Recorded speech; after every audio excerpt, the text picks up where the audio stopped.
రామకృష్ణ గారు, ఇక్కడ ఒక చర్చ వస్తూ ఉంది. ఇప్పుడు చీలిక కేవలం వైసీపీ నుంచి లాభపడితే తెలుగుదేశంకి లాభం, మీరు చేల్చగలిగే పార్ట్ వైసీపీ నుంచి నాయకత్వాన్ని తెచ్చుకోగలిగితేనేమో వైసీపీ నుంచి క్యాడర్ కానీ సెకండ్ రన్. తెలుగుదేశం ఇందాక ఇప్పుడు విక్రమ్ గారు కూడా చెప్పారు, ఒక 10% గతంలో కాంగ్రెస్ ఉన్న వాళ్ళు తెలుగుదేశంలో కూడా వెళ్ళారు. అంటే కాంగ్రెస్ పుంజుకోవటం అన్నది ఏ స్థాయికి వెళ్తే మీకు అల్టిమేట్గా లాభం ఉంటుంది అన్నది ఒక కీలకమైన ప్రశ్న. ఆ స్పేస్ ఇప్పుడు షర్మిల గారికి ఇస్తారా, ఫ్రీ హ్యాండ్ ఇచ్చే అవకాశం ఉందా? ఎందుకంటే ఖచ్చితంగా ఇప్పుడు ఇక్కడే కాదు, ఆవిడ కర్ణాటకలో కూడా కానీ డీకే శివకుమార్ గారు అక్కడ కర్ణాటకలో కాంగ్రెస్ లాగానే మొట్టమొదటి వెళ్ళి శివకుమార్ గారిని గెలిచారు. బహుశా అప్పటి నుంచి కాంగ్రెస్లోకి వెళ్ళాలని ఆలోచన ఉండొచ్చు, దానిలో తప్పేం కాకపోవచ్చు. కానీ బట్ ఆ ఫ్రీ హ్యాండ్ ఇచ్చి, ఎందుకంటే ఇటు తెలంగాణలో అటు కర్ణాటకలో కూడా కాంగ్రెస్ ఉంది, మధ్యలో ఆంధ్రప్రదేశ్ ఉంది, రెండు పక్కల మీరు అధికారులు ఉన్నారు.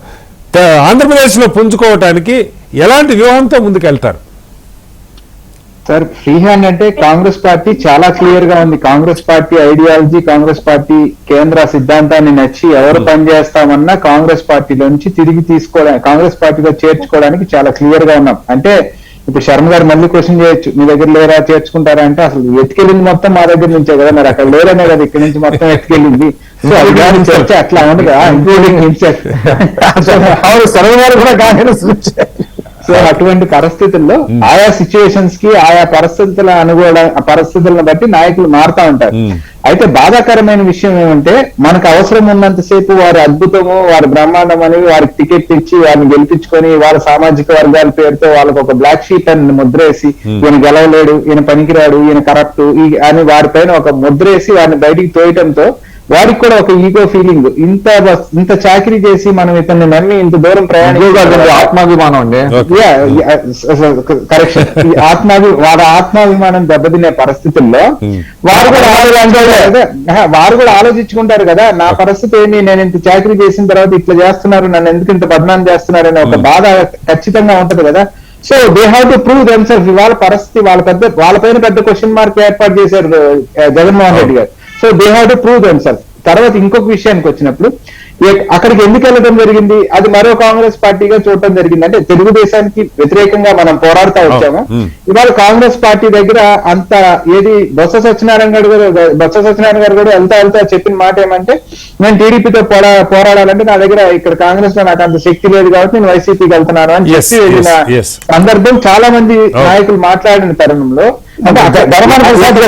ఎక్కడైతే తెలుగుదేశంతో ఇమడలేని నాయకులు ఉంటారో, వైసీపీలో సఫకేషన్ అనుభవిస్తా ఉన్నారు, అటువంటి వారంతా కూడా మళ్ళీ ఖచ్చితంగా పేరెంట్ బాడీకి తిరిగి వచ్చి, ఇక్కడ ఈ ప్లాట్ఫామ్ మీద ఈ ప్లాట్ఫామ్ మన నాయకులుగా తయారు చేసింది, ఈ ప్లాట్ఫామ్ మనకి ఎంతో ఇచ్చింది, సరే దాని నుంచి మనం వెళ్దామని ఆలోచించే నాయకత్వం. మిమ్మల్ని కాదు రాకేష్ గారు, మొన్నటిదాకా కాంగ్రెస్ తో పొత్తు గురించి కూడా ఆలోచించే వాళ్ళు ఎవరు లేరు. కానీ ఇప్పుడు షర్మిల గారు వస్తే కాంగ్రెస్ బలపడుతుందన్న ఒక చర్చ జరుగుతూ ఉంది. పొత్తులకి ఏమైనా ఆస్కారం ఉందా కాంగ్రెస్ పార్టీకి, అటు వామపక్షాలు కానీ లేకపోతే ఇంకా ఇతర పార్టీలతో ఏమైనా పొత్తులకు అవకాశం ఉంది? ఇండియా కూటమి యాజ్ ఆఫ్ నౌ ఇండియా కూటమిలో సిపిఐ నారాయణ గారితో పిసిసి ప్రెసిడెంట్ గారు మాట్లాడడం జరిగింది. అట్లాగే ఇండియా కూటమిలో ఉండే కొన్ని పార్టీలతో ఆప్ లాంటి వాళ్ళు కానీ, లేకపోతే సమాజ్వాదీ కానీ, కాదు సార్ నేను మాట్లాడేది ఇండియా కూటమిలో ఉన్న వారితో మాట్లాడటం జరుగుతా ఉంది. సరే పక్కన పెడితే, మీరు అడిగే మేజర్ పార్టీస్ లో ఎవరైనా సరే మేము ఇండియా కూటమి యొక్క ఆలోచనకి అనుగుణంగా మేము వస్తాము, చేరతాము అన్నప్పుడు డెఫినెట్ గా హైకమాండ్ దాని గురించి ఒక కాల్ తీసుకునే అవకాశం అయితే ఖచ్చితంగా ఉంది. ఇవాళ ఇంకా కుటుంబంలో చీలిక విషయమే గురించి మాట్లాడాల్సి వస్తే ఒక్క చిన్న విషయం చెప్పదలుచుకున్నాం. పురంధరేశ్వరి గారికి సంబంధించి ఆ కుటుంబంలో ఒక టికెట్ ఇచ్చాం మనం వైసీపీలో.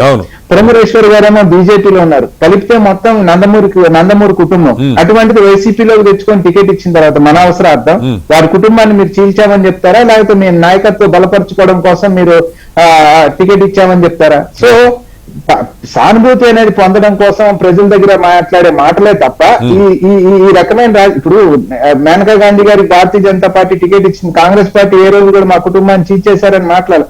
Because they are very much mature, grown up. వారి ఐడియాలజీ, వారి ఆలోచనకు అనుగుణంగా వాళ్ళు నిర్ణయిస్తాం. కానీ ఒకరొచ్చి మనల్ని చీల్చేది ఏంటి, ఒకరొచ్చి అంటే అంత చిన్నపిల్లలు అంత తెలివి తక్కువతనంగా ఉండరు కదా.